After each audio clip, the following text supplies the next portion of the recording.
Bienvenidos, Shalom, bienvenidos a nuestros amigos y nuestras amigas. Hoy estamos con el libro de los jueces, vamos a ver los capítulos 17 y 18, en la que vamos a relatar y vamos a estar hablando y leyendo una historia que es entrelazada y una historia que es bastante caótica, pero de la cual vamos a obtener un gran aprendizaje en medio de su despiporre, porque vamos a aprender de los errores, por supuesto, y vamos a poner las cosas en su justo sitio. Todo leyéndolo y ministrando en reverencia en el nombre de Yahshua HaMashiach, como hacemos siempre, y vamos a empezar en el capítulo 17, dice así. Había en la montaña de Efraín un hombre llamado Micayahu. Esto en el primer verso.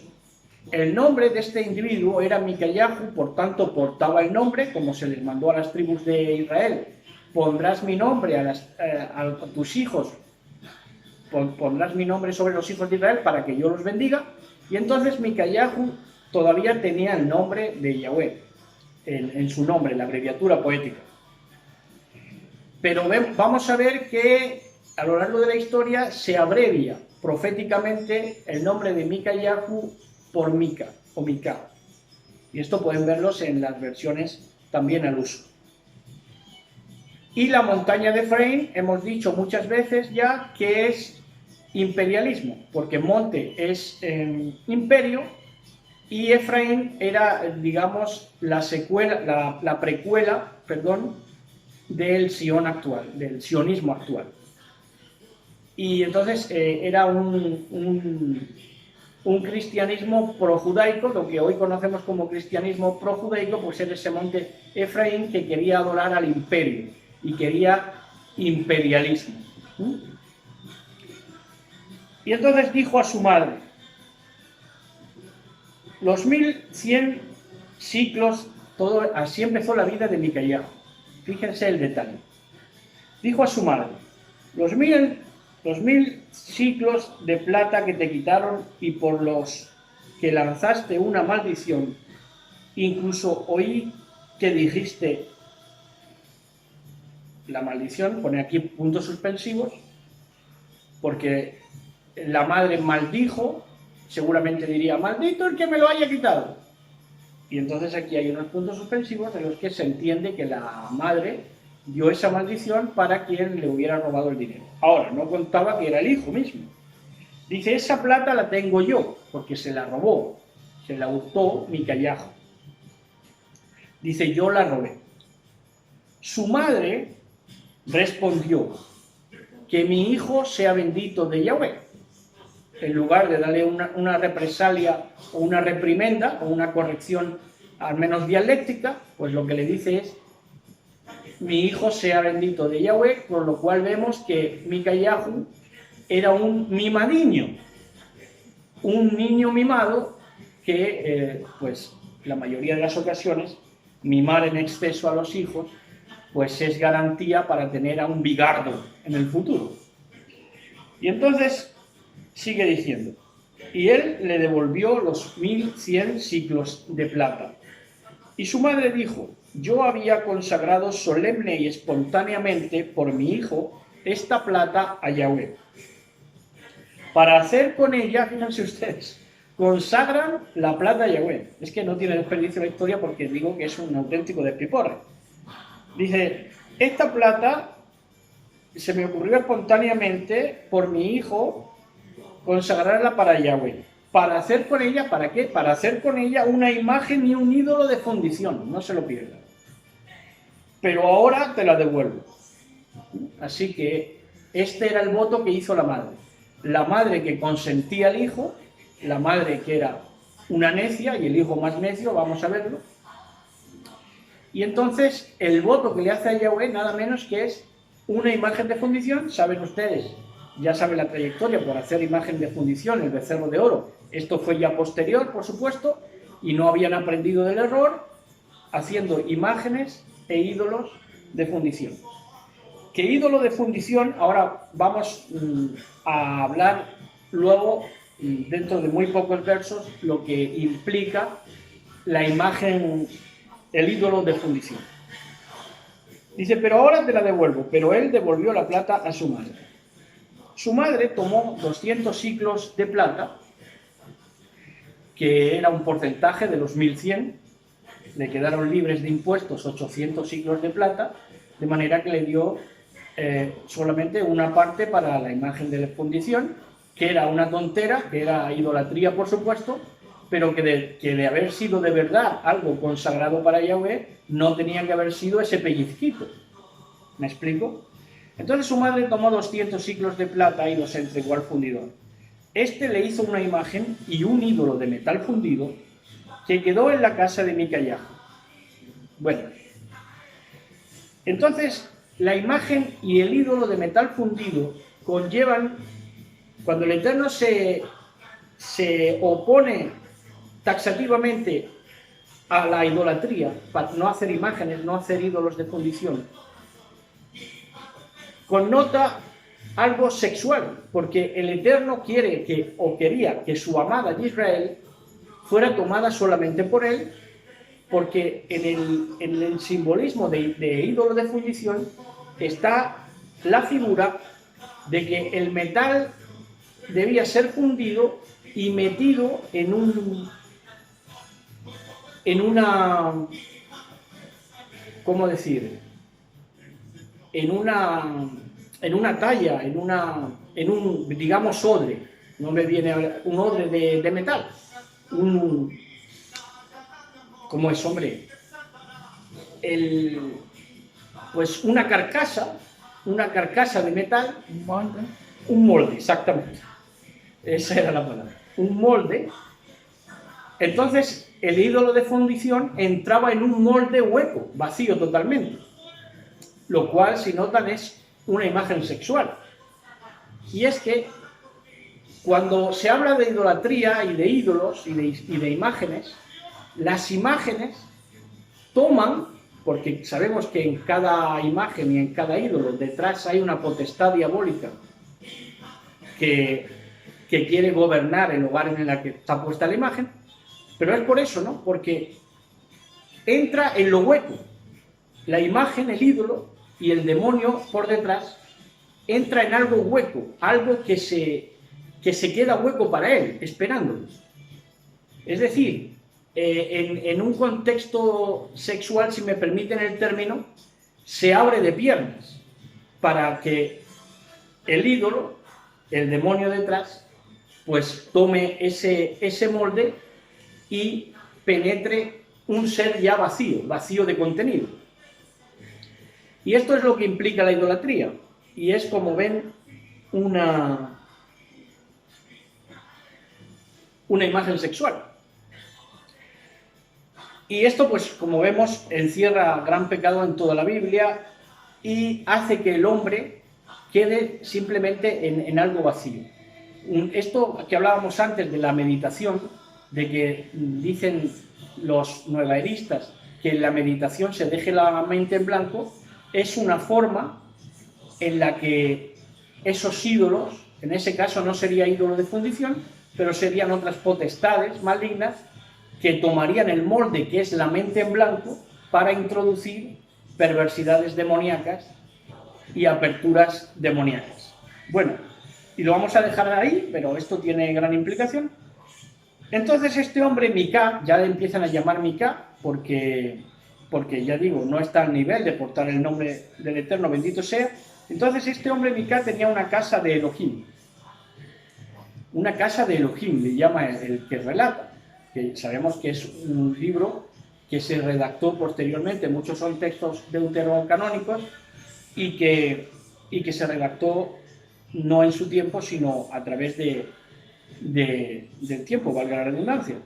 Entonces dice que tenía una casa de Elohim que no era de Elohim. ¿Por qué? Porque hizo un efod, o bueno, podía haber sido casa de Elohim, pero cuando él ya empezó a hacer estas cosas, estas perversidades, empezando por robarle a la madre, por supuesto ya dejó de ser casa de Elohim. Y entonces empezó e hizo un efod y unos terafim.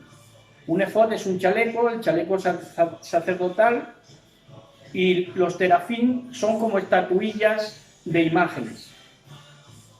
E invistió a uno de sus hijos, Micayah, Mica ya, y vistió a uno de sus hijos, que vino a ser su Cohen, su sacerdote.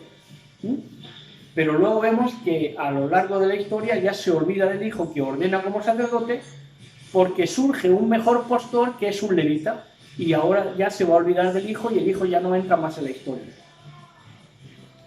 En aquel tiempo no había rey en Israel y hacía cada uno lo que bien le parecía. Esto es anarquismo. Y hay quien sueña dentro del socialismo y del comunismo con el anarquismo, como si el anarquismo nunca hubiera existido en la vida, cuando ha estado plagada la historia de anarquismo. Y ha acabado, pues como acaba esta historia, en un auténtico despiporre y en muerte por todos lados, como vamos a ver.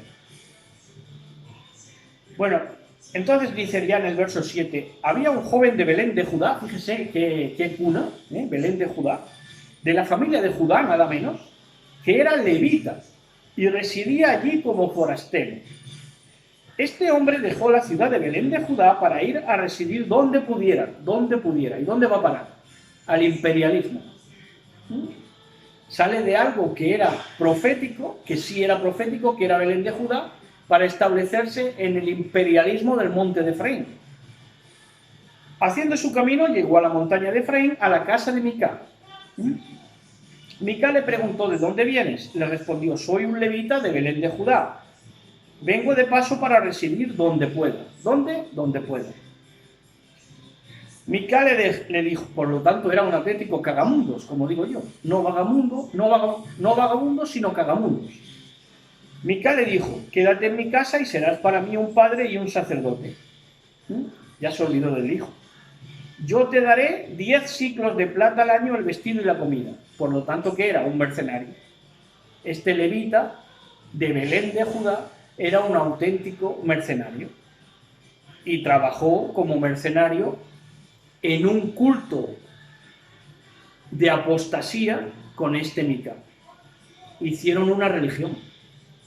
Con su casa supuestamente de oración y con todo el decorado, con los terafim, con la imagen, con el efod, con todo, engañando para hacer parecer que era un culto que alababa al Elohim de Israel, pero no tenía nada que ver, era lo contrario.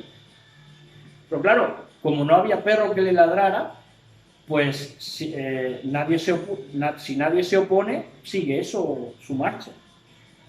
Entonces, el levita accedió a quedarse en casa de aquel hombre y el joven fue para él como uno de sus hijos. Mica invistió al levita. Mira, ¿de qué manera lo investiría?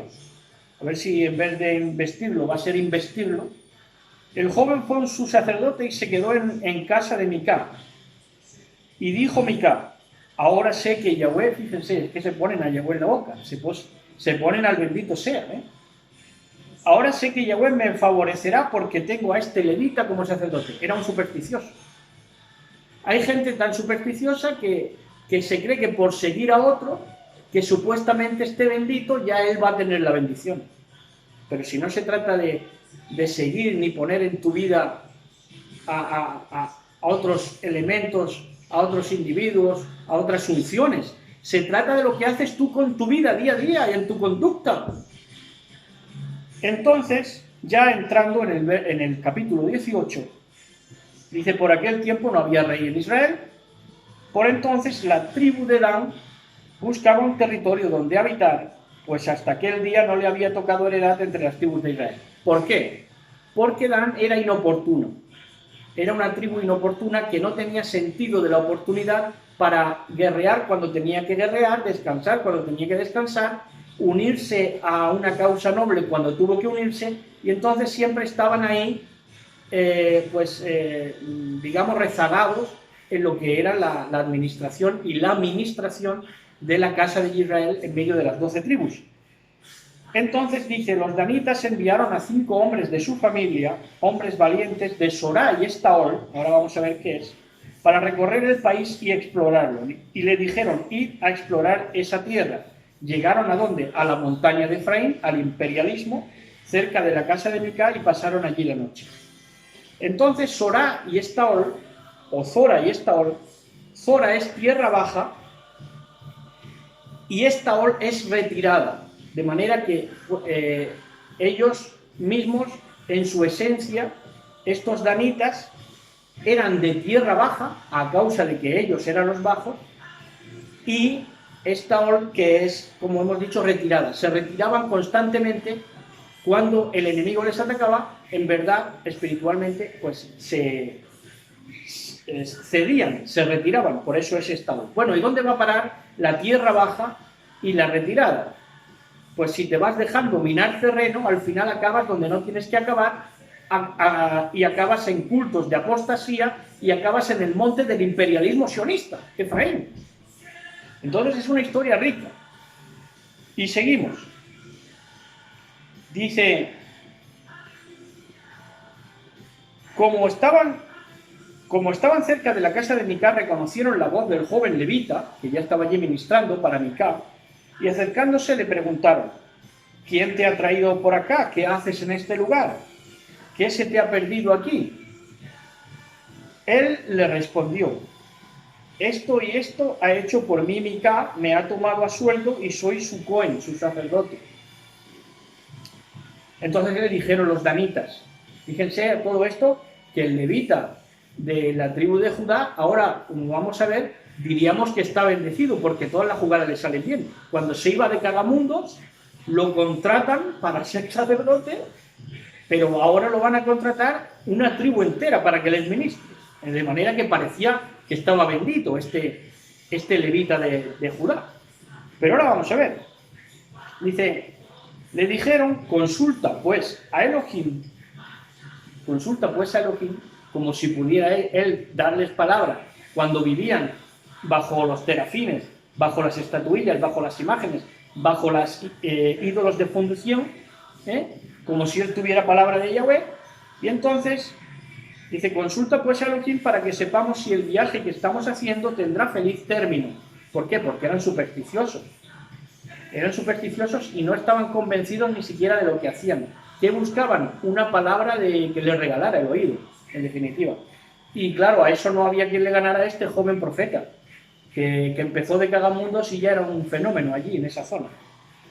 Entonces, le respondió el sacerdote, id en shalom, id en paz, el viaje que hacéis está bajo la mirada de Yahweh. Le dijo lo que querían oír, y dame pan y dime tonto. Los 5 hombres partieron de allí a Lais. Vieron que las gentes que habitaban allí vivían seguras, según las costumbres de los sidonios, tranquilas y confiadas, que nada faltaba allí de cuanto produce la tierra, que estaban lejos de los sidonios y no tenían relaciones con los arameos. Y esto fue lo que les mató, porque eran unos ermitaños, eran unos monjes de clausura. Y es que vivir aislado de todo, sin querer saber del exterior, una cosa es que te empujen a ello, a tener que aislarte, pero otra cosa es que la decisión de la tribu era ser ermitañas, ser como monjes de clausura, y entonces no tenían relación ni que les ayudara, ni con los sidonios, ni con los arameos. Entonces volvieron donde sus hermanos, a Sorá y Estaol, tierra baja y retirada, y estos les preguntaron, ¿qué noticias traéis? Ellos respondieron, arriba, vayamos contra ellos, porque hemos visto el país y es excelente. Pero ¿por qué estáis parados sin decir nada? No dudéis en partir para ir a conquistar aquella tierra.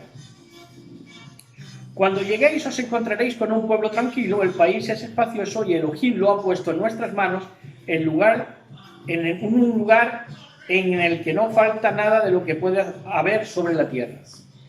Entonces ellos se sentían, con la bendición del sacerdote, este sí era un sacerdote, de Leví, de Belén de Judá, y se sentían respaldados en esta empresa de ir a matar a esos que estaban allí en este paisaje de Lais. Entonces se sentían respaldados y sentían que Elohim estaba con ellos. Pero es que Elohim los respalda. ¿Y por qué va a respaldar a unos idólatras? Pues porque los otros eran más idiotas y más idólatras que ellos mismos. Y así ha pasado mucho a lo largo de la historia. No, naciones, religiones que no tienen el respaldo de Elohim, pero que se les ha permitido saquear porque aquellos a quienes saqueaban eran peores todavía. Y no queremos hacer mención de nada o de nadie, de ninguna religión ni historia, para no hacer sangre, ¿no? Pero está claro. Entonces, partieron pues de allí el clan de los danitas, inoportunos, idólatras, siempre supersticiosos, siempre dubitativos, de Sorá y Estaol, de la tierra baja, siempre, en la tierra baja y en la retirada. 600 hombres bien armados. Subieron y acamparon en Kiriat Jearim, en Judá. Por eso todavía hoy se llama aquel lugar el campamento de Dan. Está detrás de Kiriat Jearim.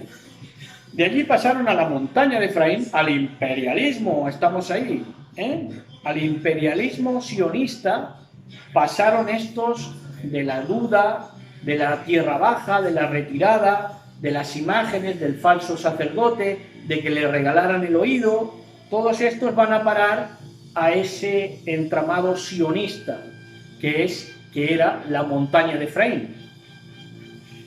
Y entonces,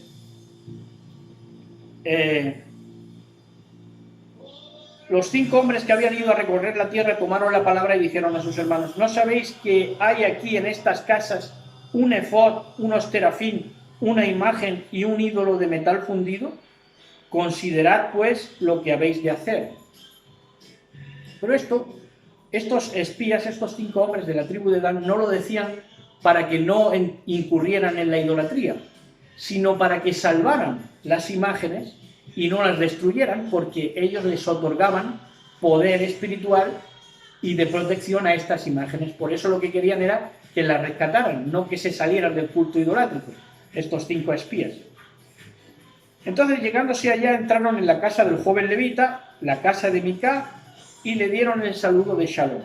Los 600 hombres danitas con sus armas de guerra estaban en el umbral de la puerta. Los 5 hombres que habían ido a recorrer la tierra subieron, entraron dentro y cogieron la imagen, el efod y los terafín y el ídolo de fundición. Se llevaron todo el paquete de la idolatría. El sacerdote les dijo: ¿qué estáis haciendo? Micá, que no era digno ni de portar el nombre de Yahweh, por supuesto, era absolutamente indigno y que asalariaba a sus sacerdotes. Todo un despiporre religioso. Entonces, el sacerdote les dijo: ¿qué estáis haciendo? Calla, le contestaron. Pon la mano en la boca y ven con nosotros, a Micá. Serás para nosotros padre y sacerdote. ¿Prefieres ser sacerdote de la casa de un particular o ser sacerdote? Claro, se lo dijeron, este sacerdote ya era el levita, no era Micá. Micá ya pasó la autoridad al levita. Y entonces dice: calla, le contestaron al levita, pon la mano en tu boca y ven con nosotros, serás para nosotros padre y sacerdote. ¿Prefieres ser sacerdote de la casa de un particular o ser sacerdote de una tribu y de un clan de Israel? Y empezó de cada mundo. Claro. Entonces se alegró con ello el corazón del sacerdote, asalariado, idólatra, tomó el efod, los terafín y la imagen y se fue en medio de la tropa. Toma el dinero y corre. Reemprendieron el camino colocando en la cabeza, fíjense cómo la gastaban la tribu de Dan, para que vean que eran unas alimañas cobardes, que dice: reemprendieron el camino colocando en la cabeza a las mujeres, los niños, los rebaños y los objetos preciosos. Entonces ponían, para que no les atacaran, seguramente, yo no conozco la costumbre de las tribus de cómo se levantaban de un campamento, pero es curioso que pongan en el flanco donde pueden ser precisamente más atacados, que es de frente a las mujeres y a los niños. Denota cobardía en la tribu. Entonces estaban ya lejos de la casa de Micá, cuando los hombres de las casas vecinas a la casa de Micá dieron la alarma y salieron en persecución de los danitas y les gritaron. ¿Pero por qué le gritaron? Porque se llevaron las imágenes y el efod y lo que tenían allí, y porque le daban autoridad a esa religión que había fundado Micá. Entonces le gritaban a los danitas: ¡ay, que nos dejáis sin religión! ¡Que vuelva el protestantismo! ¡Que vuelva el catolicismo! Y entonces le gritaron. Se volvieron estos y dijeron a Micá: ¿qué te pasa para gritar así? Respondió: me habéis quitado a mi Dios. Fíjense, le quitaron el chupete. Dice: el que yo me había hecho. Me habéis quitado a mi Dios, el que yo me había hecho. Claro, ahí hablo bien. Dice: y a mi sacerdote. Claro, ahí sí, porque no era del bendito sea. Dice: vosotros os marcháis y a mí, ¿qué me queda ahora? Y encima me decís: ¿qué te pasa? Los danitas le contestaron: calla de una vez, no sea que algunos irritados caigan sobre vosotros y pierdas tu vida y la de tu familia. Los danitas siguieron su camino y Micá, viendo que eran más fuertes, se volvió a su casa. Ya acabó en fracaso. Aquel culto, aquella religión, como van a acabar todas. Ellos tomaron el dios que Micá había fabricado y el sacerdote que éste tenía, y marcharon contra Lais, pueblo tranquilo y confiado. Muchas veces la tranquilidad no es buena, porque hay que estar al tanto de las cosas. Ahora el nuevaerismo te vende que la tranquilidad, toda la tranquilidad es buena. No, en el lugar, en el momento oportuno. Entonces pasaron a cuchillo a la población e incendiaron la ciudad. Nadie vino en su ayuda porque estaban lejos los de Sidón y no tenían relaciones con los arameos. Importante es tener amigos. Estaba situada en el valle que se extiende hacia Bet Rehob, que es pasaje, básicamente casa de paso. Reconstruyeron la ciudad, se establecieron en ella y le pusieron el nombre de Dan a esa ciudad, en recuerdo a su padre Dan, hijo de Israel, aunque antiguamente la ciudad se llamaba Lais, hasta que mataron a sus pobladores y ya no se llama más Lais, sino que se llama Dan. Y si miran las historias de las naciones, ha sido así. Bueno, los danitas instalaron para sí la imagen. ¿Qué se creen? ¿Que se olvidaron de la imagen? ¿De la dichosa imagen? No, nunca. Los danitas instalaron para sí la imagen. Jonatán, ahora, noten esto. Jonatán, hijo de Gersón, hijo de Moisés, es decir, el nieto de Moshe, y después sus hijos fueron sacerdotes de la tribu de Dan hasta el día de la deportación del país. El mismo nieto fue Cohen, el nieto de Moshe, fue Cohen de este culto idolátrico y de esta manía de idolatría que tenía la tribu de Dan en todos los sentidos.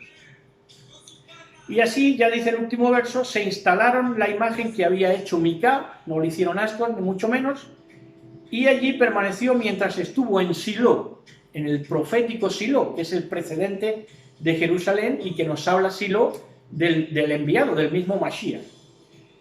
La casa de Elohim. Allí permaneció mientras estuvo en Silo, la casa de Elohim. Y es que en verdad Silo era la casa de Elohim porque nos profetizaba el Mashiach.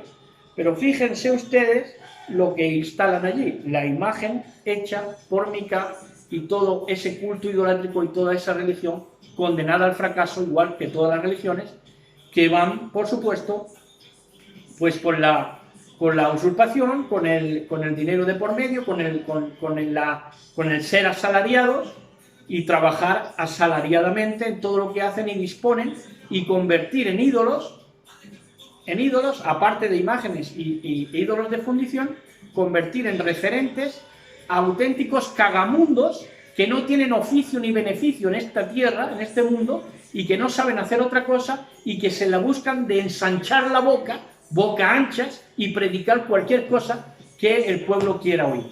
Y esa es la historia de la cual aprendemos hoy. Entonces, ya ahí concluimos este repaso por el capítulo 17 y 18 del libro de los jueces.